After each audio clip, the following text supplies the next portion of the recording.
신약성경 5페이지 마태복음 5장 4절 말씀 한 말씀만 같이 읽어보겠습니다. 시작. 애통하는 자는 복이 있나니 그들이 위로를 받을 것이며. 아멘.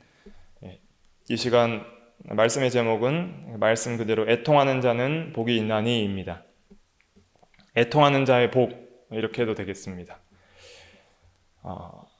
애통하는 자는 죄를 위해서 애통하는 것을 가리킵니다. 복받는 애통이라는 것은 단도직입적으로 말씀드리면 죄 때문에 슬퍼하는 것을 가리킵니다. 그런 성경적인 관점에서 볼 때에 모든 애통이 다 복받는 애통은 아니다 하는 것을 알 수 있습니다. 두 가지의 복받지 못하는 애통이 있는데, 첫째는 세상적인 애통입니다.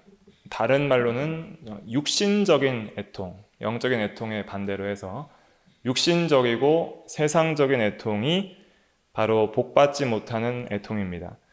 그 세상적인 애통은 어떤 것이냐면 우리가 육신적이나 혹은 세속적인 손실, 잃음, 이런 것들을 슬퍼하는 겁니다. 예를 들면 재정적인 실패, 돈을 잃음, 또 인간관계에서 오는 실패, 또 사랑하는 자가 떠난 것에 대한 그런 절망.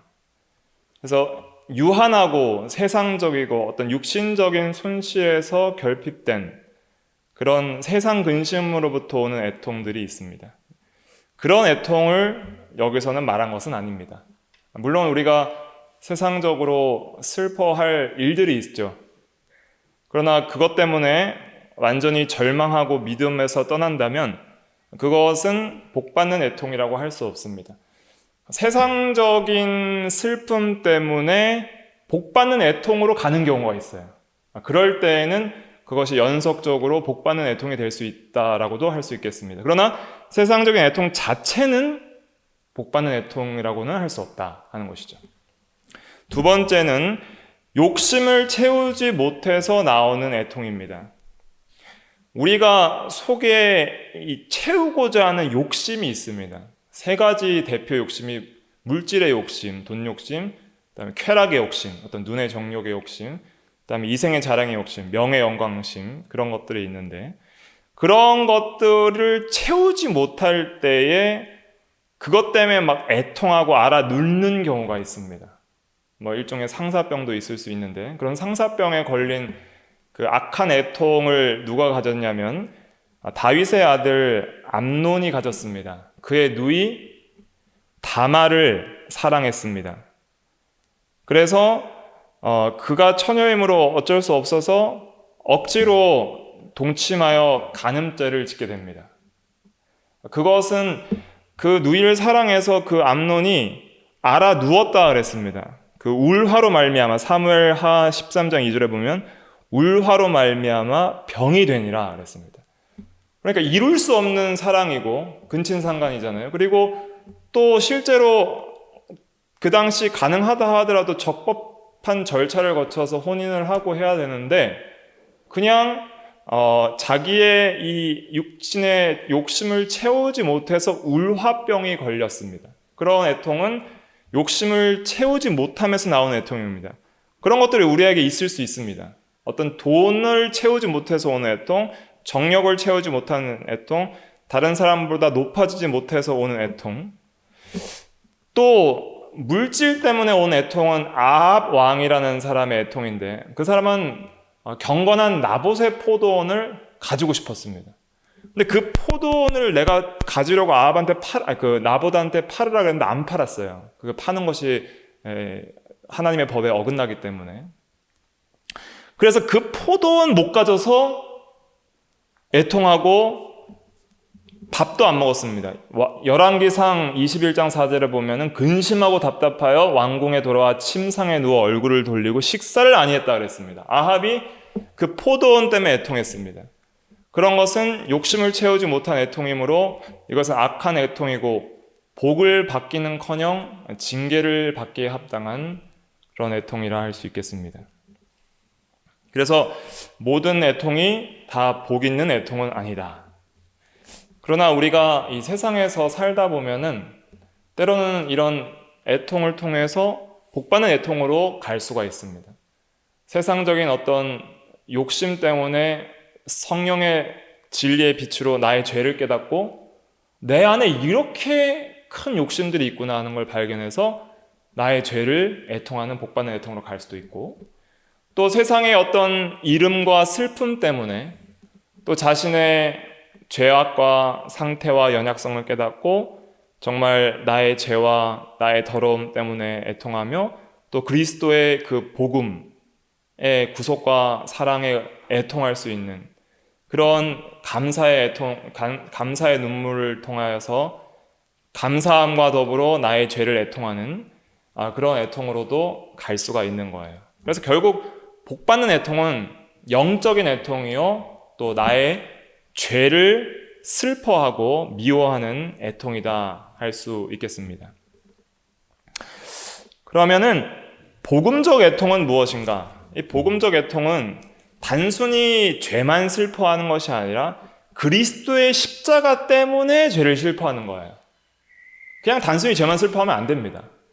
나 같은 죄인을 위해서 예수가 죽어주심을 감사하는 동시에 나의 죄 때문에 슬퍼하는 거예요. 그러면서 그 애통은 복음에 대한 믿음을 동반하는 거예요. 나의 죄를 슬퍼하면서 예수의 복음을 믿고 구원을 소망하는 데까지 나아가는 애통이 복음적 애통입니다. 복음이 안 붙으면 절망할 수밖에 없어요. 그런데 나의 죄를 슬퍼하면서 예수님을 붙드는 애통, 그 다음에 예수님의 그 십자가의 은혜를 믿고 감사하는 애통, 그 애통이 바로 이 성경에서 말하는 복음적인 애통이요, 복받는 애통이라 할 수가 있겠습니다. 그러면 이런 바른 복음적 애통, 그러니까 십자가의 복음까지 포함하는 그런 애통이 아니라, 믿음을 동반하는 애통이 아니라 바른 복음적이지 않은 애통들이 있다는 것이죠. 그런 것들을 구별할 필요가 있습니다. 성경적으로. 첫째, 무엇이 바른 복음적 애통이 아닌가, 복받는 애통이 아닌가? 첫째는 절망을 주는 애통입니다. 절망하는 애통. 절망도, 교만도 죄지만 완전히 절망하는 것도 이거는 죄예요. 믿음이 아닙니다. 그 절망을 주는 애통의 대표가 누구냐면 가룟 유다의 애통입니다. 가룟 유다는 자신의 죄를 슬퍼했습니다. 그는 그의 죄를 알았고 죄 때문에 슬퍼했고 그리스도 자신의 선생님을 은 30냥에 팔았잖아요. 대제사장한테 받은 그 몸값을 그대로 돌려줬습니다. 그리고 내가 죄를 지었다라고도 고백을 했습니다. 공개적으로 자신의 죄를 인정했고 변명하지도 않았습니다. 그래서 그 죄를 슬퍼하는 애통이 가룟 유다에게는 있었습니다. 사실 오늘날 보면은 유다만큼 정직하지 못한 사람도 굉장히 많습니다.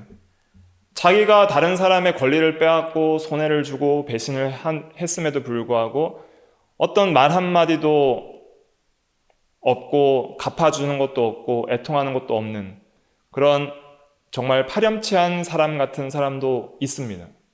근데 유다는 굉장히 그런 사람들에 비해서는 양심적인 거예요. 그대로 돈을 돌려줬고 내가 죄를 지었다고 고백을 했고 그리고 자기의 죄를 슬퍼했습니다. 그런데 유다의 문제점은 뭐냐면 그 죄가 구원보다 더 컸던 거예요. 예를 들면 상처가 반창고보다 더 큰 거예요. 그러니까 그 죄를 구원해 주시고 용서해 주실 예수님께 믿음을 두기보다는 스스로 절망해서 자살해 버렸습니다. 그게 가룟 유다의 애통이에요. 나는 구원받을 자격이 없고 나는 죄인이고 그런 생각에 눈물을 흘렸지만은 그러나 눈물에 자신을 빠뜨려 죽여버린 거예요. 스스로 완전히 절망해버리는 거예요. 나는 죄인이라는 생각을 가지고 쓸쓸하고 서글픈 애통을 했지만 후회뿐인 애통이었고 절망뿐인 애통이었습니다. 이걸 착각하시면 안 됩니다. 우리가 기도 시간에 내 죄를 슬퍼하면서 눈물을 많이 흘렸다고 해서 다 된 건 아니에요. 막 절망하고 후회하고 애통한다고 해서 다 복받는 애통은 아닙니다. 그런 가운데서도 예수 그리스도는 그 모든 죄를 용서하시고 사하시기에 능하시다는 믿음을 둬야 됩니다. 그리고 가룟 유다가 했어야 되는 것은 베드로나 다른 제자들처럼 주님께로 돌아갔어야 돼요. 그리고 주님께 대한 믿음과 주님께 회개를 했어야 됩니다. 주님께 용서를 구하고 주님께 구원을 부탁드려야 했습니다. 그리고 예수님께서 능히 자신의 죄를 용서하실 수 있다는 믿음이 있어야 됩니다. 근데 그게 없었던 거예요. 나는 예수님으로도 안 된다는 거예요. 나는 예수도 구원할 수 없는 죄인이라는 거예요. 그런 사람들이 있습니다. 그 어떤 것도 나를 구원할 수 없다라고 복음의 능력도 믿지 않습니다. 복음은 모든 믿는 자를 구원하시는 하나님의 능력이라고 그랬어요. 그 어떤 죄인도 구원할 수 있습니다. 정말 나 같은 죄인도 구원하실 수 있나요? 이렇게 물어봤다고 그래요.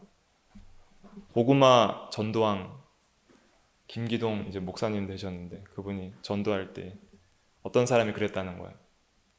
정말 저도 구원받을 수 있나요? 나 같은 죄인도 예수님은 구원해 주시나요? 아, 구원해 주십니다. 그러니까 믿음의 소망을 두었다는 거예요. 그러니까 나 같은 죄인도 구원하실 수 있는 믿음을 가지는 것이 복음적 애통입니다. 근데 그런 모든 것 다 버리고 절망하는 것 자체를 그냥 절망만 하는 것은 바른 애통이 아닙니다. 그래서 가룟 유다는 결국 그렇게 자살해서 결국은 절망하고 지옥에 가게 된 것입니다. 두 번째는 이제 위선적 애통인데 이 위선적인 애통은 실제로 눈은 눈물을 흘리는데 마음은 전혀 애통하지 않는 그런 애통이에요. 굉장히 자신을 속이는 그런 애통인데 눈물은 흘릴 수도 있지만은 그런 마음은 죄에 대해서 전혀 슬퍼하지 않는 그런 애통이 있습니다. 그것이 사울의 애통이었습니다. 사울이 이제 범죄에서 특별히 아말렉을 진멸하라는 하나님의 명령을 불순종함으로 왕위에서 폐위가 됩니다. 그때 이제 사무엘이 와서 사울에게 책망을 하게 됩니다.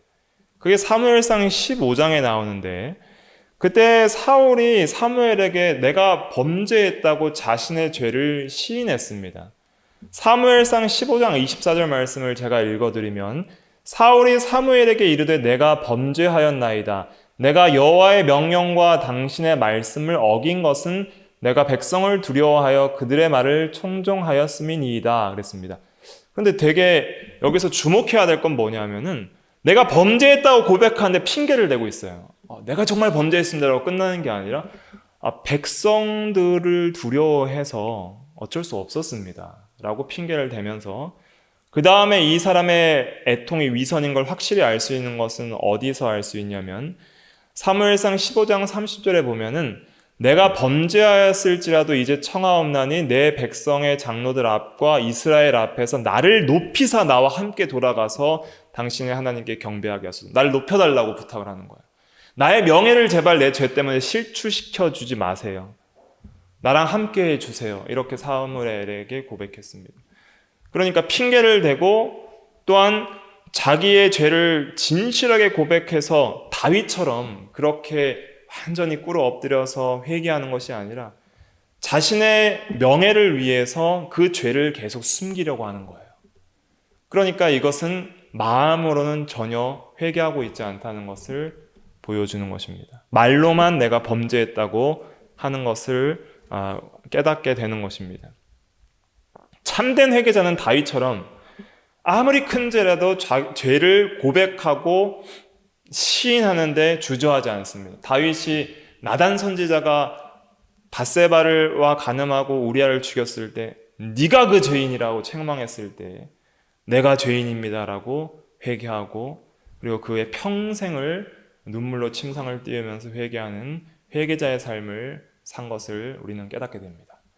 그러니까 우리가 눈물을 억지로 짜낸다 할지라도 내 마음이 울지 않으면 소용이 없다 하는 것을 깨달아야 됩니다. 세 번째는 두 번째가 위선적 애통이었고, 세 번째로 이제 바른 복음적 애통이 아닌 게 뭐냐면 심판 때문에 억지로 하는 애통이 있습니다. 하나님의 심판만이 무서워서 억지로 하는 거예요. 그게 가인의 애통이었습니다. 가인은 아벨을 죽인 죄에 대해서는 내가 아벨을 지키는 자입니까? 하면서 아벨의 죄에 대해서 전혀 슬퍼하거나 애통하지 않았어요. 그런데 하나님의 심판이 임할 걸 깨닫고 나니까 그때 슬퍼했습니다. 그래서 창세기 4장 13절에 보면 가인이 여호와께 아뢰되 내 죄벌이 지기가 너무 무거우니이다 라고 애통했습니다. 그러니까 단순히 지옥만 두려워하는 애통, 하나님의 심판만 두려워하는 애통, 그래서 무서워서 억지로 하는 애통은 복음적 애통이 아닙니다. 네 번째, 복음적 애통이 아닌 것은 무엇이냐면 외식적인 애통입니다. 이게 또 위선적인 애통, 사울의 애통과도 이제 같이 가는 거긴 한데, 외식적인 애통, 그것은 이제 바리새인들이 보통 했던 애통이에요, 신약에서. 그래서 마태복음 오늘 6장 16절 한번 찾아보겠습니다. 가까운 절에 있으니까 6장 16절. 마태복음 6장 16절 같이 읽어볼게요. 시작. 금식할 때 너희는 외식하는 자들과 같이 슬픈 기색을 보이지 말라. 그들은 금식하는 것을 사람들에게 보이려고 얼굴을 흉하게 하느니라. 내가 진실로 너희에게 이르노니 그들은 자기 상을 이미 받았느니라. 아멘. 그래서 외식하는 자들처럼 슬픈 기색을 보이지 말라. 얼굴만 흉하게 한다는 거예요. 그러니까 슬픔을 단지 겉으로만 보이게 하는 애통. 그래서 눈물은 흘리는데 마음은 딱딱하고, 또 옷은 찢었는데 마음은 찢어지지 않았어요. 이 구약이나 이 성경에서 보면 옷을 찢는 그런 행위들이 많이 나오는데, 그 옷을 찢는 것은 내 마음을 찢고 슬퍼하고 애통하는 그런 마음을 이제 나타내는 행위입니다. 그런데 요엘서에서 그걸 책망을 하는데, 요엘서 2장 13절에 보면 너희는 옷을 찢지 말고 마음을 찢으라 그랬습니다. 그러니까 옷만 찢는 자들이 많다는 거예요. 옷만 열심히 찢는데 마음은 전혀 찢어지지 않는 그런 위선적 애통이 있습니다. 다섯 번째 바른 복음적 애통이 아닌 것은 열매 없는 애통입니다. 열매가 없는 애통. 회개에 합당한 열매를 맺으라 라고 세례 요한이 책망을 했잖아요. 약간의 눈물은 흘리지만 여전히 그 죄를 전혀 고치지 않는, 회개에 합당한 열매는 뭐예요? 회개한 죄를 다시 짓지 않는 열매를 맺는 겁니다. 그래서 참된 애통과 회개는 다시 그 회개한 죄를 짓지 않음으로써 그 죄에 대해서 완전히 열매 있는 회개를 했다는 증거가 되는 것이죠. 그래서 이런 애통은 바른 복음적 애통이 아니다. 그러면은 복음적인 애통은 어떤 것인가? 첫째는 자발적이고 자유로 하는 거예요. 어떤 억지나 강요나 어떤 외식이 아니라 이 십자가의 은혜로 인하여 나의 죄를 깨닫고 스스로 이 죄인임을 느끼면서 스스로 자발적으로 이게 나와야 됩니다. 애통이 자발적으로 나와야 되고, 그래서 자기의 죄를 애통하는 그 애통으로서 나아가야 되는 것이죠. 그런데 우리가 죄를 애통해야 되는 구체적인 이유들이 있습니다. 세 가지만 도움이 될 수 있도록 말씀을 드리겠는데, 왜 우리가 죄를 애통해야 될까요? 왜 죄를 슬퍼해야 될까요? 첫째는 죄는 하나님과 원수되게 하기 때문입니다. 하나님만이 나의 복이고 행복의 근원이고, 하나님의 사랑 안에 있는 것이 성도에게, 모든 인간에게 가장 큰 기쁨인데, 죄는 하나님과의 관계를 파괴시킵니다. 질투하시는 하나님으로부터 우리는 미움을 받는 존재가 되어버리고 떠나게 되는데, 그것이 죄입니다. 그래서 죄는 하나님과의 관계를 파괴시키니까 그 죄를 미워할 수밖에 없는 거예요. 애통할 수밖에 없는 거예요. 슬퍼할 수밖에 없는 거예요. 두 번째는 성도에게 있어서 왜 애통이 필요하냐면 십자가의 은혜에 대한 배신이기 때문입니다. 십자가로 나를 위해서 자신을 내어주시기까지 내 죄를 구원해 주시기 위해 십자가에 죽으셨는데, 그 죄 때문에 죽으셨는데 또 죄를 지으니까 그 은혜에 대한 배신이고 주님을 다시 십자가에 못 박는 것 같은 그런 죄를 짓는 거잖아요. 그러니까 그 죄를 슬퍼할 수밖에 없는 거예요. 내가 죄를 지을 때마다 나는 십자가의 은혜를 배신한 사람입니다 라고 그렇게 고백할 수밖에 없는 것이죠. 그 다음에 실제적으로 이런 것들은 좀 안 와닿으실 수 있어도 실제적으로 우리가 슬퍼야 될 실제적 이유가 뭐냐면 죄를 지으면 사랑하는 주님을 잃어버립니다. 실제적인 우리의 현실적인 그런 애통의 이유가 되는 거예요. 왜 우리가 죄를 애통해야 되냐? 죄를 지으면 내가 사랑하는 주님을 잃어버려요. 주님을 잃어버린 사람은 그 슬픔을 압니다. 누군가 사랑하는 사람을 잃어보면 그 사랑하는 대상자를 잃은 슬픔을 알아요. 그게 안 슬픈 이유는 뭐냐면 그만큼 안 사랑했기 때문입니다. 진짜 사랑하는 사람을 잃으면 잃었을 때의 그 슬픔은 말로 다할 수 없는 슬픔입니다. 아가서 5장 6절에 보면 술람미 여인이 내가 사랑하는 자를 위하여 문을 열었으나 그가 벌써 물러갔네. 그 사랑하는 대상자를 잃은 것을 고백하게 됩니다. 이것이 성도가 주님을 잃었을 때의 그 마음과 고백을 이렇게 표현을 한 거예요. 죄를 지으면 내 마음속에 주님을 잃어버립니다. 그렇기 때문에 우리는 슬퍼할 수밖에 없는 거예요. 그래서 왜 애통해야 되냐? 주님을 찾기 위해서 애통해야 됩니다. 이 세상에서 누군가를 잃어버렸을 때 내가 슬퍼한다고 다시 못 찾을 수도 있어요. 그렇죠? 먼저 천국에 갔을 수도 있고 아니면 다시 만날 수 없는 상황이 됐을 수도 있어요. 슬퍼한다고 만날 수 있는 건 아니지만 그러나 복음적인 애통으로 주님을 잃은 것에 대한 슬퍼하는 애통은 주님을 반드시 다시 찾게 만듭니다. 그렇기 때문에 우리는 애통을 해야 하는 것입니다. 주님을 찾을 때 그때 주님 품 안에서 참된 위로를 받게 됩니다.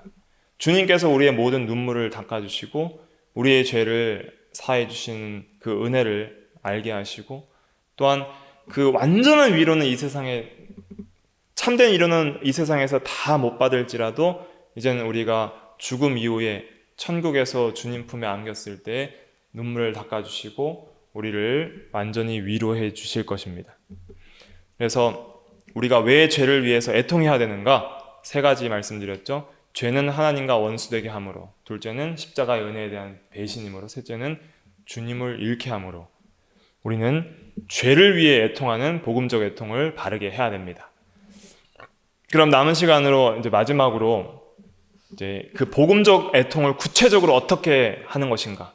거기에 대해서 몇 가지 증거하고 이제 우리가 실제로 적용할 수 있도록 말씀을 드리고 마치겠습니다. 복음적 애통 첫째는 어떻게 구체적인 내용에 대해서 첫째는 개개의 죄 때문에 애통하는 것, 구체적 애통이라 이렇게 간단히 말씀할 수 있겠습니다. 우리가 죄에 대해서 애통하는 것이 복음적 애통이고 그런데 그것이 어떻게 구체적으로 이루어져야 되냐면 구체적으로 해결해야 됩니다. 예를 들면 이런 것이죠. 내가 아픕니다. 그래서 의사한테 갔습니다. 어디가 아프십니까? 그냥 아픕니다. 이렇게 말하면 의사가 어떻게 할 줄 모르는 거예요. 그러니까 어디가 몇 날 며칠부터 아파오기 시작하다가 여기가 아팠는데 여기까지 아픕니다. 그래서 여기 이런 것이 어떻게 지속됐습니다. 구체적으로 나의 병에 대해서 설명을 할 때 의사가 구체적으로 치료를 할 수 있지 대충 아프다고 하면은 굉장히 성의가 없는 환자인 거예요. 우리도 죄를 회개할 때 그냥 죄송합니다. 그냥 죄인입니다.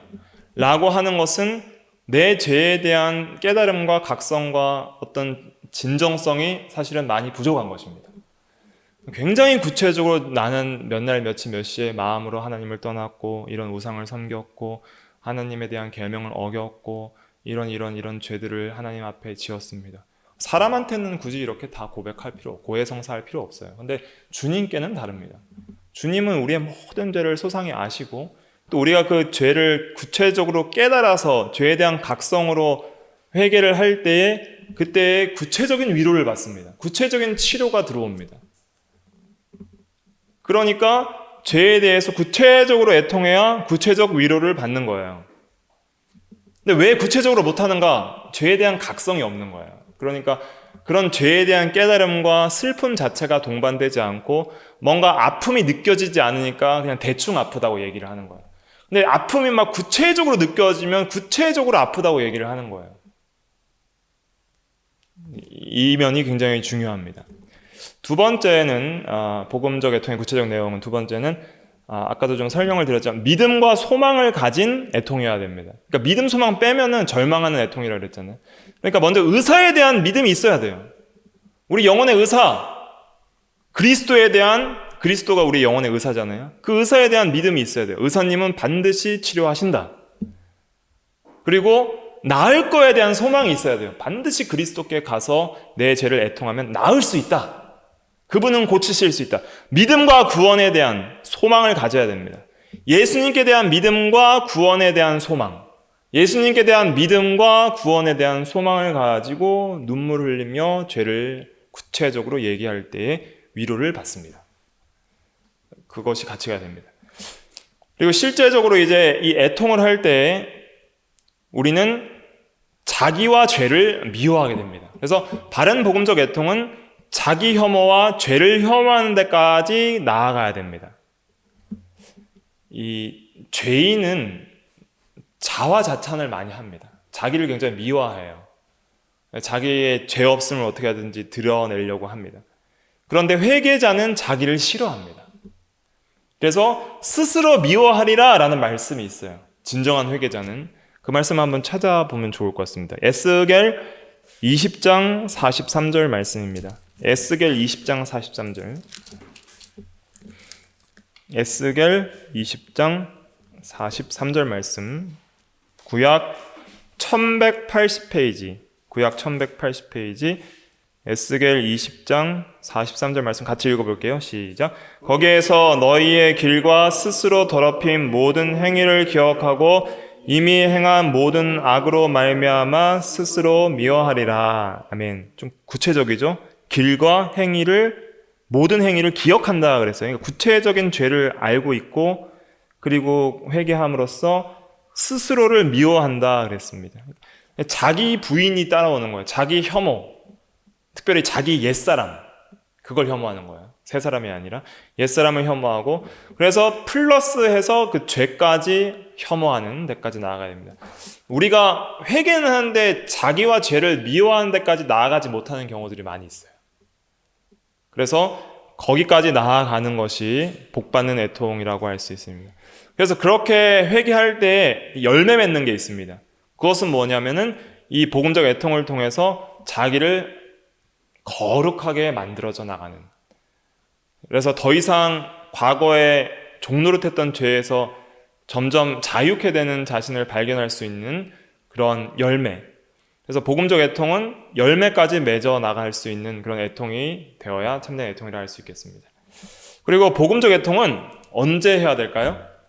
언제 해야 될까요? 속히 하는 것입니다. 속히. 구체적으로 어떻게 해야 되냐면 좀 다음에 하겠습니다. 그런 건 없는 거예요. 지금 깨달았을 때는 바로 애통하고 기도하는 자리에 나아가야 되는 것입니다. 그래서 구체적인 내용은 속히 하는 것이 중요하고 또 지속적이어야 됩니다. 한 번 하고 끝이 아니에요. 베드로는 닭이 울 때마다 죽을 때까지 회개했다 그러고, 다윗은 날마다 이렇게 회개했다 그러고, 날마다 눈물로 침상을 띄우느니라 그랬잖아요. 시편에. 날마다 울었다는 거예요. 그러니까 지속적이어야 함을 알 수 있습니다. 그리고 복음적 애통은 또한 나의 죄뿐만 아니라 다니엘 9장처럼 다른 사람과 교회의 죄를 위해서도 애통할 수 있는 대로 확장되어 나가야 됩니다. 그래서 이런 것들을 조금 아시고 구체적으로 적용을 해서 실제적으로 기도의 자리에서 복음적 애통을 할 수 있는 우리가 되어야 되겠습니다. 근데 특별히 이런 복음적 애통, 특별한 애통이 필요한 때가 있습니다. 필요한 때. 지금 즉시도 있지만은 특별히 어느 때에 필요한가? 나라가 하나님의 진노 안에 있을 때, 하나님의 진노가 나라 가운데 쏟아 부어질 때, 이럴 때에 성경에서는 애통했습니다. 또 오늘날 우리가 지금 애통해야 될 시기이기도 합니다. 또 거룩한 성찬과 이런 거룩한 금식이나 이런 것들을 행하기 전에도 애통해야 되고, 특별히 또 애통해야 될 중요한 시기가 있는데, 부끄러운 타락 뒤에, 특별히 내가 부끄러운 죄를 또 지었을 경우에, 그때는 정말 바로 즉시 애통하는 자리에 나아가야 됩니다. 잃어버린 주님을 찾기 위해서 나아가야 됩니다. 그래서 그런 애통을 통해서 저는 오늘 이 말씀을 통해서 가장 좀 이 애통하는 것을 통해서 제 마음에 와닿았다는 것은, 우리가 죄를 지었을 때 주님을 잃어버린다는 거예요. 그것만큼 슬픈 게 없어요. 사랑하는 대상자를 잃어버리는 것만큼 슬픈 게 없어요. 죄는 그렇게 만듭니다. 죄는 그렇게 우리를 비참한 상태로 끌어가는 겁니다. 하나님과 원수가 되게 하고 사랑하는 주님을 배신하고 잃어버리게 만드는 거예요. 제자들이 다 주를 버리고 떠났잖아요. 그 제자들에게는 슬픔밖에 없는 거예요. 사랑하는 주님을 잃어버렸잖아요. 자기가 떠났으니까. 다시 찾아야죠. 근데 다 돌아왔습니다. 가룟 유다는 절망해서 죽었죠. 그러니까 우리는 돌아가면 소망이 있어요. 우리 같은 죄인도 주님은 다 용서해 주십니다. 그러므로 절망하지 말고, 또 죄 지을 것 때문에 안 돌아가겠다 하지 말고 돌아가야 됩니다. 돌아가면 다 받아주십니다. 안 돌아가는 게 문제예요. 끝까지 안 돌아간 사람은 절망할 수밖에 없지만, 언제든지 돌아가는 사람은 새 힘을 얻고 회복이 됩니다. 반드시 구원받을 수 있다. 반드시 죄를 이길 수 있다. 반드시 용서받는다 하는 믿음과 소망을 가지고 돌아가면, 그러면 위로를 받습니다. 죄사함의 위로, 죄용서의 위로, 구원의 위로를 받게 되는 것입니다. 기도하겠습니다.